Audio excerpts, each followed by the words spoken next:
Good morning, boys and girls. Okay, here we go. Been here since 7. These are the old parts. Finally cleaned up and dried. I sanded them this morning. There's fresh paint on them because they really needed it. We got all the crap off, and turns out there was melted rubber on the spindles. And I don't understand why. So I don't know if it was a rubberized undercoating at some point. I really don't, but now these are drying. So once this side is dry, I'll of course flip them over and paint the other side so that everything's ready to go. Now, the reason why I say it was melted rubber, this has had, where'd the piece go? It must have fallen, whatever. So this was covered with a rubber right along in here, and I still have to chisel out all the crap on this one for the upper control arm on the driver's side. Then we'll press all of this out to get the new rubbers and bushings and everything in. And our press is not working right, so I'm gonna have to give it to the neighbor to have them do it. So here we go, a little bit closer detail on these. They just kept on greasing and greasing and greasing and greasing the joint. And surprisingly enough, it's not real bad, but there's definite movement in it.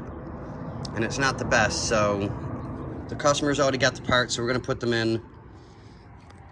I'm hoping maybe if I've got time and can do it, I wanna try and scuff these up really good, quickly, and get a lick of paint on them so that the front end at least looks good. Because, I mean, we're replacing everything. I mean, I don't know if I showed you guys yesterday. Here's the leaf springs. So that we've got them. Drums, surprisingly enough, look really good on both sides. I mean, like, really good on the inside. So, of course, maybe a little bit of lick of paint, whatever, scuff them up. I mean, if not, it's, you know, whatever. But these are utterly shot. I mean, that's the rubber insert. It's just gone. So, I mean, we've got some work ahead of us. We've got the bolts coming in for here. Shackles still have not come in yet. I want them in. I'm complaining, but, well, I can complain all I want, but nobody ever listens to me. We're just the people that work on things, you know? And new gas tank, I just noticed that. I don't know how the hell I didn't notice it earlier, but new gas tank. Okay. I guess I am a little ditzy this morning.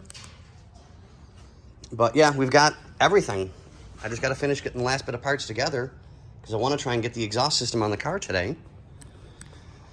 But there's just so much going on with the front end because I never got the chance to finish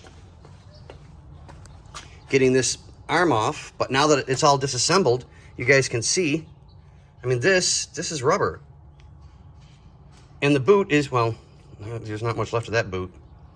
But yeah, I mean, you can finally see the nuts in here. And that was caked. You couldn't even see inside there. So I've got a little bit left to do underneath. So I'll pull the spring in this arm today, get this arm out, and just kind of start getting everything cleaned back up and get the ball joints in it, have the neighbor press out the bushings, put in the new ones, and I can maybe get this assembled today. In a perfect world. Yeah, in a perfect world. Scotty getting something done in one day? Yeah, that's parts and everything else under the sun. Oh, you gotta love life. You really do. But I'll tell you, these parts came out so clean. I mean, yeah, a little bit of flash surface rust, but that's amazing. I mean, that truly is, that stuff did a wonderful job. So I think we're gonna start using that on some really bad parts. Let them soak for 15-20 minutes, take them out, and there you go. I mean, that's 1956 Ford parts. Damn. I really am impressed. But, okay, boys and girls and gentlemen and people and gender-neutral slush boxes or whatever you want to call yourself that day. See ya. We love y'all.